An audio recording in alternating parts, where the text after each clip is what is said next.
We are here at Harvard, and I'm very honored to be interviewing Professor Porter on our mutual interest on value-based healthcare.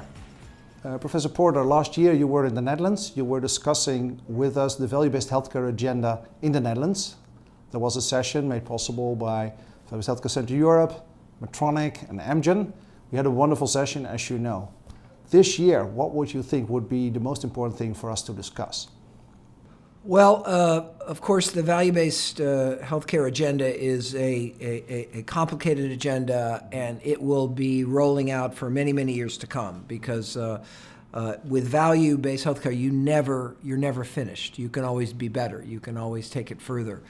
I think the things that hopefully we can start to make some progress on quickly are, first of all, really making outcomes required. And I think there's been a hesitancy to do that on the part of many governments, and even payers. They're private payers in the Netherlands. Payers have been very reluctant to do this, but I think now that we have ICHOM measures that are globally vetted by clinicians all over the world and standardized and published, I think the time has come to start making outcome measurement mandatory. And there's really two ways to do that. One is for the government to specify that, and the other is for the private payers to choose to go down that path.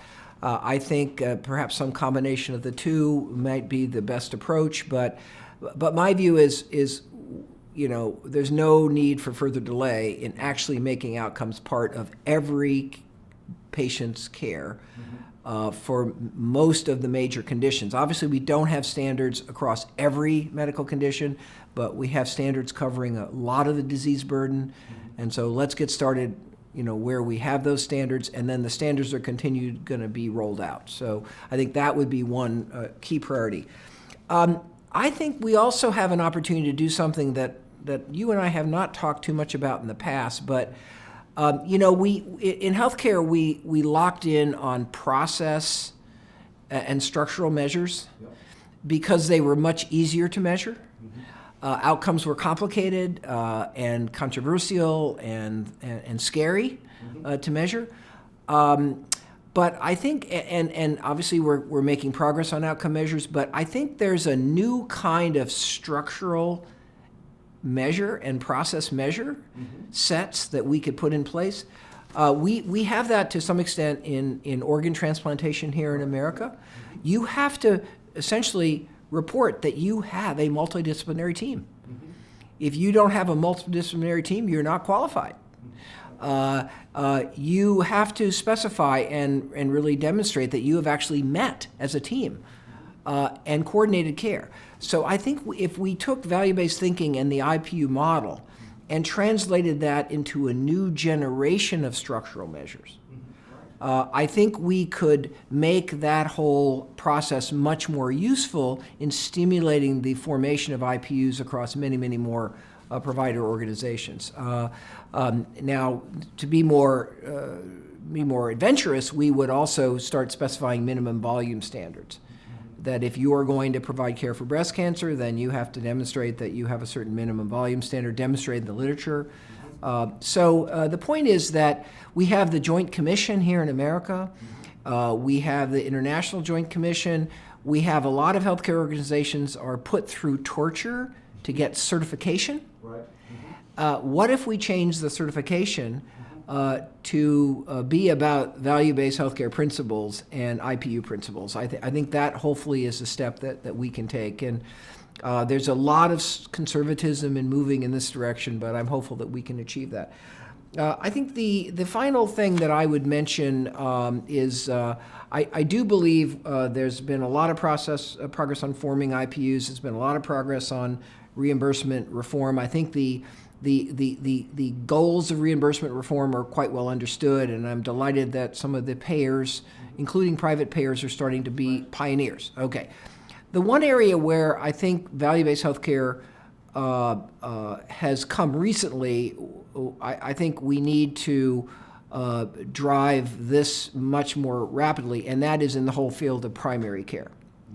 In any healthcare system, we're going to need primary care. It's holistic. Every patient needs to have a primary care relationship, somebody to look at that individual's broader set of needs and be a guider and a quarterback in that process. Then we have specialty care for defined diseases or conditions or sets of conditions. I think we have really made a lot of progress on value-based healthcare for specialty care. But for primary care, it's still early days. We still have a very traditional view of primary care, a traditional primary care model that exists, really all over the world. A doctor, a nurse, an office, but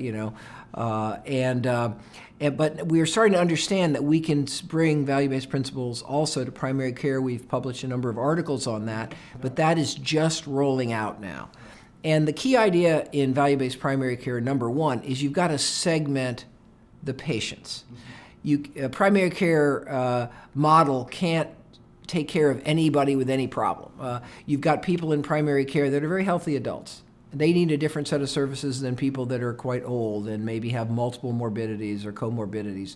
And that's different than a patient with a serious acute illness where the primary care practice has to be involved in supporting that patient through this difficult circumstance. So I'd like to see us start to identify and validate and develop these new kind of primary care delivery models. And we're starting to see some. We have a case I know you're familiar with called Oak Street Health, Yeah, that's which a very popular one in the Netherlands now, right? and that case is really exhilarating to see how much value primary care could create if it defines its patient population and really develops a multidisciplinary process around that population. So I think we are starting to see a lot of primary care attention towards the very complex patients that are very expensive.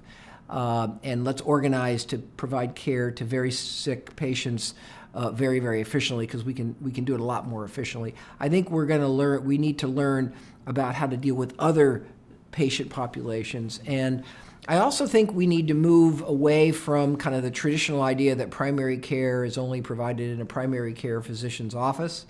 We're starting to see in this country the increasing use of sort of supplementary sites of care like the retail clinics that a Walgreens or a CVS will have, which are very low cost, which are primarily nurse practitioner driven care, not doctor driven care. They're close to home. You can go for your immunization. You can go to have your ears looked at if you've got an ear infection, and if you need something more, you can be stepped up. But I think we need to make healthcare more accessible, closer to home, and lower cost. We don't need this really expensive structure that we've built in the past for primary care. Hopefully, we'll see more innovation in that area.